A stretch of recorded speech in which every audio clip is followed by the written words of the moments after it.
The episode today is why I started The Sound of Sales. I wanted to share stories of people that fell into sales and have built a passion for it. Adriana Romero is one of them. She's currently at Salesforce helping people sell, making them grow and becoming the best version of themselves. It was an amazing episode that literally gave me goosebumps, super insightful, but above all, why I got the goosebumps is to see her passion. I love this episode and I hope you will do as well. I am Bram and this is The Sound of Sales. Could you do me a quick favor if you're listening to this? Please hit the follow or subscribe button. It helps more than you think.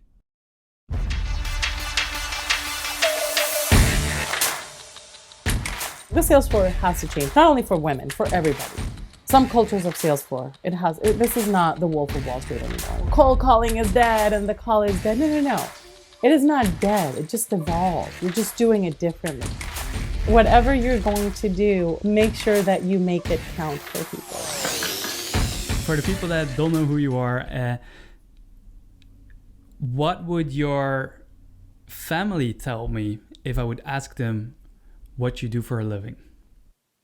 My family. So let's say if my daughter would tell you what I do, she says that I teach people and I teach them something, right? Okay. My husband would clearly say that I work in enablement, and he would say that he is very proud of the work that I do in enablement. And if you ask my mother or my father, they have no idea what I do. They just know that I work in this big technology company. And for them, I would work in sales, right? So yeah, she does something with sales, right? And it's interesting because in enablement, if you ask my friends, not a lot of them really understand or grasp what enablement is or what is it that I do. So they would actually tell you I work in sales. So you were at Level Jump, if that's correctly, and then now you moved into the big Salesforce. How was that transition in terms of like impact and that sort of drivers? So I'm going to take it a couple of years back. So I was in sales for like 15 years of my career, even though I am an engineer by studies. I'm a systems engineer. You're the first engineer on the show as well. Really? Oh my God, This is so awesome. There's a few of us engineers in the community, by the way. Awesome. I studied systems engineering, and what I wanted to do when I graduated was to improve supply chain processes. That was what I wanted to do. It was 1998, so the world was about to end with Y2K, and everybody was trying to save the world by, implementing new software. And instead of doing supply chain, because back in my home country that was not a very known concept, I ended up working for a company that implemented supply chain software. So I did that, and my career progressed in technology, and I went from being a consultant to going into sales, to coming to Canada, to going into sales. And eventually I decided to move to enablement in 2017. And I was at a company called OpenText, also a very big Canadian company. Some people might know OpenText. I was working there as an account executive, and I made the move to enablement. After I made the move to enablement, I said, let me try this. If it doesn't work, I can always go back to sales. That was 6 years ago, and I'm never going to go back. I love enablement. I love what I do. This is my passion, and I think this is the point of my life where there's the right place to be. So before joining Salesforce, I was in 3 startups. So I went from OpenText, which is a big corporation, and I went to 3 startups: Bonfire, ClearBank, now ClearCo, and then Level Jump. And I went to Level Jump after being a customer of Level Jump, which was a very interesting kind of story, right? I was a customer of Level Jump in ClearBank, and then the opportunity came in the middle of the pandemic for me to join Level Jump as their director of enablement. I was in heaven because I was working for an enablement company, and I was an enabler, and I was speaking with enablement. So they paid me to do all the time what I love doing. Yeah. We got acquired last year in October. So that is how I moved into Salesforce. And this has been a beautiful part of the story, because now I am able to be part of this part of the history, which is where we are going to rebuild and do things with a product, and also be able to learn from such a big and amazing organization in Salesforce that has over 300 people. So it was a change, of course. I was the only enablement person in a company of 25. Now I am one of the enablement people in a company of 74,000. And Crazy. It was a little bit of a shock, especially when it happens, one day. But I am very grateful and very, excited to be doing this and in this stage of my career. So that is kind of like how I got here to where we are today. From what I saw, so you started in engineering. I clicked on your LinkedIn. I opened the experiences, and I had a long list of stuff to where we are today. Like, you even started in retail, if that's correct? Oh, Bram, when you're 47, that happens. The list on LinkedIn just goes very long, right? Yeah. So retail was an interesting kind of industry, because I was actually doing category management for a retail store. It was very much a sales job, because category management, you are responsible for the number of your category. Yeah. The only thing is that you're not directly selling. But that was the last project I had before I came to Canada. It was a big, they're like a big retail store, like a department store. So think, I don't know, Macy's, Harrods, not Harrods. It's too big, too classy. But think Macy's. And it was beautiful, because I was recreating the beauty department. They had failed attempts to have a beauty department, which everybody would think, oh, but that's such a staple in a department store. Yeah. This was a department store that did not have beauty. So they were very successful. We're talking about Venezuela. This is not Canada or a European country. But there was an issue with the beauty department because of the way it needed to be run. It's different. Beauty products and cosmetics are the highest priced item in the store with the least amount of margin. So it's really a product that attracts people, but it's not going to make the bulk of the revenue. So I learned so many things. I learned how to manage my own little business. I learned what it was to, have a return of investment of each square foot that I had in the store, because I was responsible for the square footage I had in each one of the stores. I was responsible for creating the project, for understanding the brands we were going to bring in, for training the people, for hiring the people, for making sure that the flow, the navigation in the store was going perfectly, to make sure the suppliers were giving me samples and ideas. So it's funny how when we are in our 20s, we believe that we have to do one thing and we really focus. And we don't realize that different experiences give us different things. And that is what I tell a lot of, I tell my nieces or my nephews or even my daughter, you need to go and do something that maybe you think, this is not going to serve me. Go and work in retail, go and serve ice cream, go and work in a camp, do different things, because it will serve you at one point. These are skills that are so transferable. And Bram, after being an immigrant, I learned that anything that you learn is going to serve you for something, because that little thing called transferable skills that they tell you when you're building your resume of what are the transferable skills that you have for this role are very important. Yeah, for sure. And is that, if you look back, do you have moments where you think of all the jobs that you did in the past that you still bring along today? Yes, I would have to say, I remembered being a consultant implementing software. Back in 1998, this was not done in the cloud. It was done on-premise. Yeah. So for all of you that are listening and that are kind of like my generation, you will remember what it was to go and implement software. I remember that doing that, I had to do training. So it's interesting how these are the things that you bring. And I had to do customer training. So I had to bring the customers into a room and I had to teach them how to use the software. Those types of abilities of how I listened, how I learned to understand how to break maybe that bias that they had that they didn't want to change. Those things help me a lot right now in enablement. When I was in university, I was a teacher assistant and I did that for 3 semesters. And it's difficult when you are the teacher assistant of your peers, right? These are nowadays my friends. And we joke about how I was their TA. But that taught me too, right? I was involved with the professors, I was involved with the process, and all of that I bring. I bring things from my time of doing project management. I bring things from when I was working with a beer company. Like I worked for a beer company where I was responsible of the sales of the refrigerators in the particular region.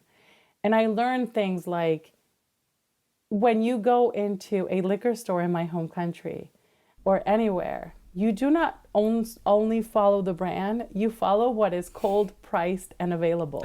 And that for me always stuck. Like whatever you're going to do, make sure that you make it count for people, right? So it's interesting how those skills come in handy when you are building a program or doing a training or launching a playbook or implementing a new software. How many enablers out there today might be implementing an LMS or a conversational intelligence tool or a sales enablement platform or a sales development platform where they are going to encounter resistance to change, where they're going to encounter people that do not understand or do not want to use it, or they're going to encounter problems with the installation, right? So for me, yes, definitely all those moments kind of, I bring them back and today. It's something that I see a lot with people in enablement, that they have done something in the past related to training or setting stuff up, and then at the end they fall in love with sales, and then they decide like, well, I don't really like to sell, but I'm gonna help sellers sell. It's something in the last couple episodes I talked to a lot of enablement people, and this is like the bottom line. It's so funny because what you said is so true. We love sales, but it's funny because I was in that point when I was an account executive, and I said, do I really want to go back to sell? And I was in my maternity leave, right? And in Canada, we have 1 year of paid maternity leave. Go Canada. And I really thought, do I really want to? And I was successful. I was hitting 150% of my quota. Like I didn't have a bad bag of business. I was in a very good position. I was managing Latin America. I was great. And then I came back and I said, I don't want to do this anymore. But I love sales. Like I don't want to go and work in HR, which I also kind of navigated towards, right? I don't want to work in, partners. No, I want to work with the sales floor, but what can that be? For everybody, it comes in a different way. And I know many of my colleagues have had different ways and paths of how they become enablers. Some of them become enablers because they were trainers. Some of them become enablers because they were marketers. Some of them, like me, were salespeople. I was in a sales training. And when the people came to do the training, I said, that is what I want to do. I want to be you. And it's interesting because this was one little piece of enablement, facilitation, right? But I said, this is what drives me. And that was a turning point. I see it in you. I think you have a great way of building programs and telling it to people. That's the way I see it. Thank you. It's also so earlier when you moved out of the camera, I saw behind you some quotes and can I call it a little bit spiritual things that trigger you as well? That there's something happening for a reason? So it's interesting. These are quotes. So this is it's called the Holsti Manifesto, which I actually got it because I want my daughter to be able to read it and to have it here because it's about how I see life. I like the whole part of dreaming and the whole part of making things happen because I come from a culture where you either are an engineer, a doctor, a dentist, an architect, or an accountant. Other than that, you're nothing. Creativity, creative professions are not seen as a way of living in my culture, at least when I was growing up. Maybe that has changed. I haven't been in my home country for 16 years, but when I was growing up, when I told my dad and I was 15, Dad, I like to write, my dad was like, oh, that's a cute hobby. There was no mindset of that being a creative person was good. And I think that for many years, I blocked creative work out of my life. Yeah. Like I studied engineering. Like how more pragmatic could have gotten, right? But there was always a part of me, kind of looking for that creative side. And I realized after you go through the trials of being an immigrant in another country, of not finding work, of not having a network, of having to restart, you really have to get creative. And there's a lot of things that you have to do to get out of your comfort zone and to do it, that if you're very squared, it will not be something that's going to give you success. So one thing I'm very clear is that in whatever you do in life, doesn't matter what it is, you always need to get out of that square and see things from different points of view. You need to understand, how do you see it? How other people see it? Are you really stuck in something? Do you really control it? Who controls it? How do you how do you give control away and just become part of the process and be adaptable and be, easy to change? So I think that enablers have to have that big creative side because we deal with so many challenges, right? We're not, we might be strategic for the sales floor, but if you don't have maybe a CRO who's supporting you, then the sales management doesn't support you. If maybe the salespeople, you're trying to earn their respect, you have to be very creative of how you do it. You have to deal with personalities, with their expectations and all these things. You have to work with people outside of the sales floor that you directly do not have any control of, but you need to influence. And I think all that makes for enablement a profession that is very creative, very strategic, and that has to deal with so many things that maybe few other people in the company deal with things. And maybe it could be operations, or maybe it could be, product or product marketing. But it is a very interesting kind of combination. Yeah, this kind of, you have to build your space to make you feel happy and creative. And if I could show you the front, which if I turn the camera, I know I'm going to ruin the whole recording. But in front of me, I have the image of the mountain from my home city that's called El Ávila. I am from Caracas, so the capital. And I have it there. And it's always with me because when I look up and I see that, it kind of gives me some life. And I'm like, yeah, we can keep doing everything. I think sometimes it's something that isn't embraced enough, that life's a journey and that there are things that you need to think of and stand still. Why is something happening? Do I have control, like you say? Who has the control? Is that something that you sometimes notice when you're building enablement programs, for example, that it's not the problem of understanding the product or the sales, but that sometimes the problem is from within and that you need to unlock someone from within? 100%. One thing that I find very interesting is, first, you said something very true. Sometimes we have to pause and we have to stand and see. And enablement is sometimes very reactive because people are asking for things from us all the time.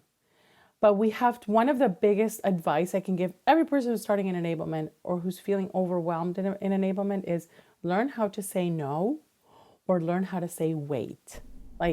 Sometimes you cannot react to, we need to build pipeline and people need to learn about the products. Wait, let me analyze this. Because to your point, I have seen people dealing with confidence issues on the sales floor.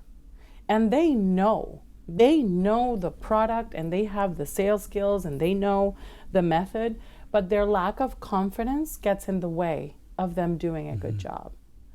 I have seen people that maybe overestimate their abilities and they don't practice. And they think that they can just go into their sales meetings or sales processes and not take an opportunity to sit down and do their own practice. I have seen people that battle with maybe, other types of will. I don't want to do it, or they have fear of doing it. Typical one that I think everybody's going to smile when I say this is picking up the phone. How many times had a BDR said to you, the phone doesn't work? No, nobody picks up the phone. I'm not using the phone. And I know that this is a big theme. You know, people over LinkedIn talk about cold calling is dead and the call is dead. No, no, no. It is not dead. It just evolved. You're just doing it differently. You're not taking the yellow pages and calling people. You're researching people and warming up your call, right? But the fear of calling, which is funny because it's not that difficult. And I tell people, this is what I say to every BDR that starts and they're fearful of, oh, but what happens if they hang up? Or what happens if I have somebody tell me a bad word? I said, you are not performing life-saving surgery. You are selling. So what is the worst that can happen? They're going to hang up. Did somebody die? No.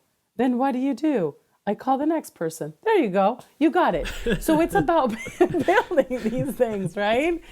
And it's interesting because it happens over and over again. And I think that enablers, especially when you're working with the field, when you have that beautiful experience of being the field enabler who's working with the team or with the manager, and you have the opportunity to have a pulse of what is happening on the sales floor, you really need to bring your emotional intelligence and you really need to understand what is the real problem.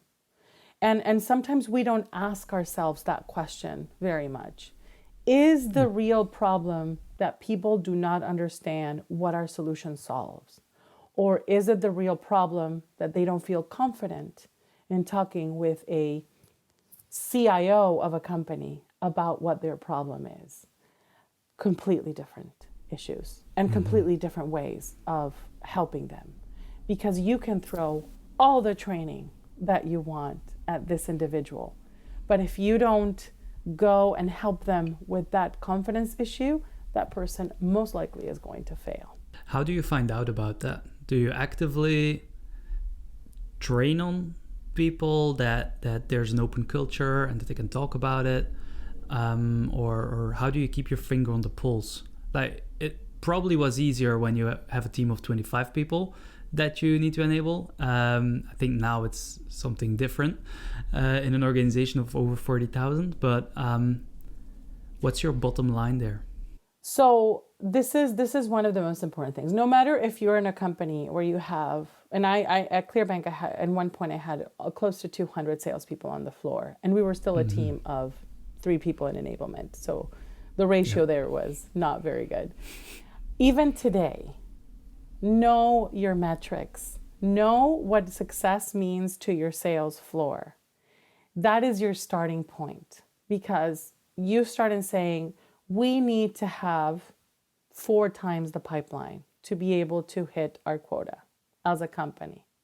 And then you start distilling down to the groups that have the issues, right? We first go to the groups that have the issues, because the groups that don't have it most likely have the typical 20% of the salespeople carrying 80% of that quota, right? Yeah. Go to the teams if you can, or if you have a team or you have the ability. Numbers don't lie. Go to your numbers, bring your dashboards, your Excel sheets, whatever you're using, and try to go granular to where the problem is happening. I think I was talking with whom was I talking about this yesterday? We were talking about the typical middle part of the performers, right? You have your top performers that are doing 80% or more of their quota. You have the low performers that are doing like 30 or 20% of their quota. And then you have the middle. For every enabler out there, go and take care of that middle. If you move that middle 1%, the amount of ripple effect that you will have at your final number is going to be important. So we're going back to how you notice that. If you have the ability to go to not only the metrics, but let's say that you have conversational intelligence tools. Use your metrics, go to your trackers or to the keywords, and understand what people are saying or not saying. Understand your sales process. Typically, you have steps of your sales process, right? 1 to 7, 1 to 6, 1 to 5. Where usually there is 2 very crucial steps. The pipeline generation step, from the cold lead to the opportunity. And for me, the most important step in the sales process is the discovery call, or the discovery process, or however you call the point where the account executive has that first encounter with the prospect in an opportunity. That is most likely where the majority of the issues are going to happen. Because I see it as a house. If the foundation of your house has an issue with one of the columns, when you start building up, that house is going to start, right? Same happens with the sales process. If you get to, stage 5, and suddenly you say, why did this deal not close? Go back to stage 1 or 2, depending on where your discovery is, and look for the issues there. Understand how your reps are doing discovery. Those reps that are in the middle, those reps that are not hitting the quota, those reps that are month over month or quarter after quarter, not being that middle part of the dashboard. Understand what that group is happening. Talk with them. Ask them. Have a coffee with them. It doesn't have to be a survey. It doesn't have to be a survey. Do surveys if you want to see how the entire sales floor does it anonymously. I'm good with that. Talk with them. Even in the world of Zoom, take 5 of your salespeople, 10 of your salespeople, and dedicate one day of asking them, tell me everything that's wrong or that you feel that we can help you with. Tell me what are your challenges. And they will open up. The amount of times I've spoken with salespeople, they open up. And I would say that having that pulse, yes, it becomes challenging when the team is bigger, but there are ways to do it, right? Always make sure that you go and you talk with them and you understand where it is. And always make sure that you have a very good way of showing the results of all this kind of metrics and empirical research. Show it to the leadership team and say, you want me to train the people on the product, but I figured that the real problem is they have a challenge doing the discovery call. I want to do a training and I want to do a whole program on the discovery call. And after that, we will see how the numbers go. Enablement needs to be able to stand up and have those conversations. And the only way that you have those conversations is understanding and knowing all of your data. Super interesting.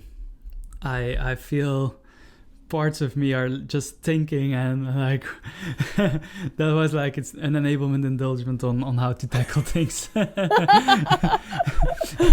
Where do you get this energy? Because I feel an energy, like there's a passion there. Where do you get that? I'm Latina. I'm Latina. It's part of our blood. It goes in. No, seriously. You listen to a lot of Pitbull, I have heard. Oh my God, you do know about that. Oh, yes. And I always say this in podcast, if this ever reaches the ears of Pitbull, my dream is to meet you for many reasons. And I know people would say like, what does a 47-year-old mother, what we don't click this of her loving Pitbull. If you listen to Pitbull talk, his inspiration, his energy, his passion for going from what he was to where he is today, that's what I really love about him. And the fact that he's there to help people rise. He helps other artists, he helps other people, other immigrants. So yes, Pitbull, I love you. Yes, I do listen to a lot of Pitbull. I am known for every of my music mixes before every training. There is Pitbull. I think that energy comes to anybody who is doing something that they love. Find something to love and you would not work one day in your life, right? The famous saying says, and it is completely true. I'm going to give you an example. My husband is a salesperson and he loves sales. Like he loves it. And he tells my stepdaughters and he tells my daughter, he says, I don't work. I am blessed to be doing my hobby every day because I love selling. If you find that, and it's not easy, and it takes a lot of kissing a lot of frogs to find a prince, right? It takes doing a lot of other jobs to find what you want to do. And sometimes you have to build what you want to do. The passion follows it. Like it comes with it, right? Like I see people who are passionate about, doing marketing and they're very good at it. Or people who are very passionate about doing accounting. Even accounting can be a beautiful job if you're passionate about that. Lawyers who are passionate about their jobs. But you have to love it. And you have to be okay with the challenges. And you have to know that there's going to be peaks and valleys in everything that you do. And that you're going to have sales leaders that don't believe in what you're doing, or C-level executives that don't believe in what you're doing, or that you're going to have sellers that tell you, I don't need to do your training because I know it all. And that's fine. The moment you don't take it personally, that is the moment when everything changes. And I'm going to share an anecdote with you. I was doing boot camp or onboarding. That was a program that I did in one of the companies where I ran enablement. And it was, we had a whole onboarding program. We had this week where people came over. And there was a gentleman that came to me and said, you are treating us like kids and you're like a teacher, he said. And I am a seasoned sales professional and I don't need this. I took it very personal, very personal. And I said, oh my God, I am doing all this effort. I'm not seeing my family for a week. And this person is telling me that. After I kind of got over, and it didn't take me like a day. It took me a few weeks to kind of get over that feeling of, am I really doing it wrong? Mm-hmm. I came to the conclusion to say, what is the real problem? The real problem is this person doesn't want to change. And when I started to realize that, and I started to go to more sessions and I started to interact with other people, I decided that nor the good nor the bad comments were going to get to me. I said, I have a mission and I have a purpose and I'm going to do it. I will take feedback to improve it, but I will never take any of this personal because it is not about me. It is about them. Mm-hmm. And that's the moment a lot of things changed for me in enablement. And I was able to stand in companies that that believe in enablement. Or I stood to people that thought it was a waste of money and time to have enablement. Or I stood in front of people who didn't understand why I wanted to buy tools for enablement. I started to understand all that. And it really kind of, what doesn't kill you makes you stronger, really, really works. So. Yeah, it's when you realize it, but a lot of people don't realize that they're taking things personally, that it weighs on them. And like, I've noticed that with myself as well, that sometimes you're like on the edge of like, can I take one more? Yeah. It took me a while to realize that, and I needed to go to a coach or that sort of stuff to like really bring that balance back. How do you keep your mental health in check, basically your well-being, to make sure like you realize that? But I can imagine that you sometimes have, it gets tough in sales, right? It gets tough. Yeah. Yeah. It's the nature of sales, I believe. Like if you have an SDR or a BDR and you need to cold call, I understand why people sometimes think like, I can't do it because they're afraid of what it might rejection. do to you as rejection. And most people take it personally. Yes. Rejection is a big one. And I always tell salespeople that one of the most important things that you have to learn in sales is to accept rejection, and that it's not you. Mm-hmm. And that many times it's not even the product. And many times it's not even the company. It is, the other person not feeling like they want to change, or they want to learn, or they want to explore. So it's very important to do that because rejection is hard, especially in younger salespeople. And I would say that's very interesting. And especially, I know that this might be a topic because we're, in March and it's International Women's Day month. And I know that you're building all these fabulous lineup of women enablers.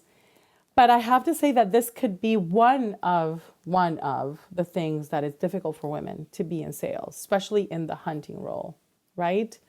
Besides the bias and besides the sales floor and the culture that has to change. Like the sales floor has to change, not only for women, for everybody. Some cultures of sales floor, this is not the Wolf of Wall Street anymore. We need to change. But it is rejection is much. I think it's very difficult for sometimes for females to kind of grasp. It could be why females are more comfortable in positions where you're farming accounts, you're an account manager, or you are a customer success because you are selling. I remember telling my customer success team, You are salespeople. No, we're not. Yes, you are. You're just selling in a different way. You're selling by your service. You're selling by your support. You're selling by anything, but you are selling. But people have this notion that selling is, Leo DiCaprio and The Wolf of Wall Street. That is what people think, or the movies of car salespeople. That is what people think a salesperson is. Those notions really can bring you down, and the rejection of course, this person thinks, I'm a salesperson. This person is going to reject me. I have seen so many creative reaches out there. Social selling, using LinkedIn, warming up leads, having conversations with people. Like I've seen so many people interact with posts and they are having a conversation. I'm like, that was such a good way of getting, that. Or when people try to sell to me, I say, I'm not buying, but I'm going to give you the time because I think that was fantastic, right? And when I really am not, I'm really careful in how I reject them, but it is tough. And mindset is a huge component. Just like a performance athlete, mindset is key to anybody that works on the sales floor. And that could be enablement, the account executive, the BDR, the sales manager, the CRO, the executive assistant, the sales operations person. Mindset for this group is very important. Yeah, it's something that I'm glad that it's changing in the recent years and months, that people start to speak up a little bit more. And that's finding its way into sales as well. That it's not all fun and games. It's not all deal closing, because as you said, it's only the 20% that closes the 80% of the revenue.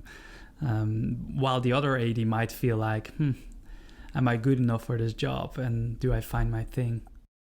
Exactly. Can I work in this? Am I good at doing it? Am I not going to be rejected? Or, I'm a medium performer. It's okay. I kind of like ride under the radar, but those are the people that there's different enablement for different people on the sales floor, right? The top performers will tell you, I don't need that. But they do. They just need it differently. They might need it for development of their career. They might need it for, unlocking other things that maybe they're not doing, or emotional intelligence, or any other thing that they need. It doesn't mean that they don't need it. They just need it differently. The people who are in the middle might need something different. The people who are low performers definitely need something different. And sometimes even enablement might, I remember having conversations with salespeople on the sales floor and saying, are you sure you want to be in sales? And I know that that's hard. That is really hard.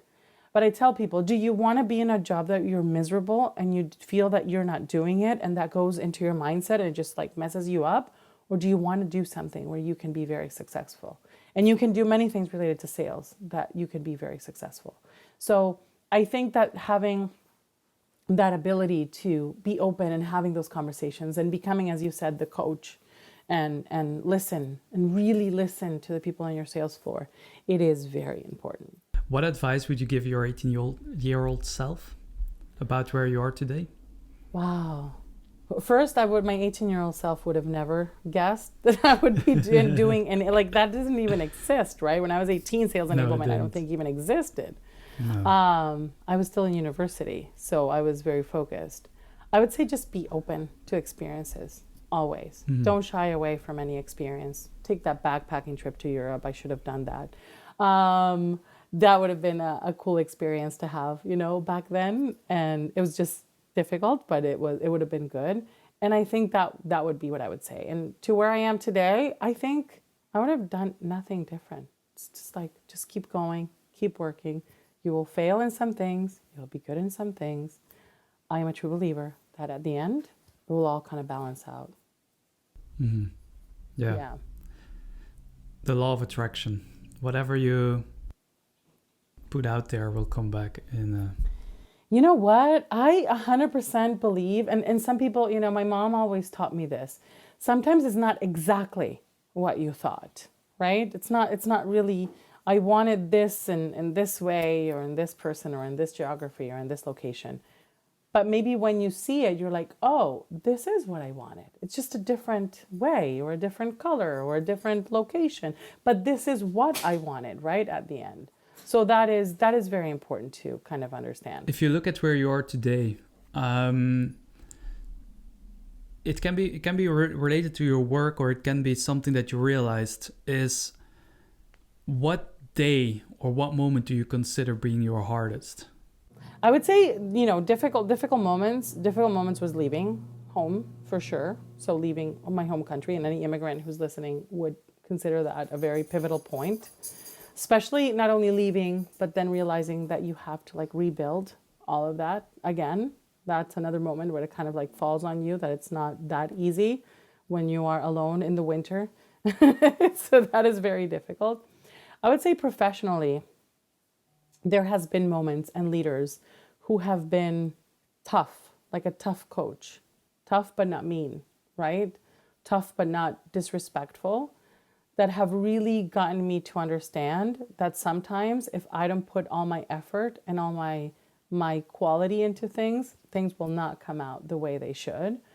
And it could have been an uncomfortable moment in a live training where, a VP of sales called me out and said, you were definitely not prepared for this, and we need to stop this training right now.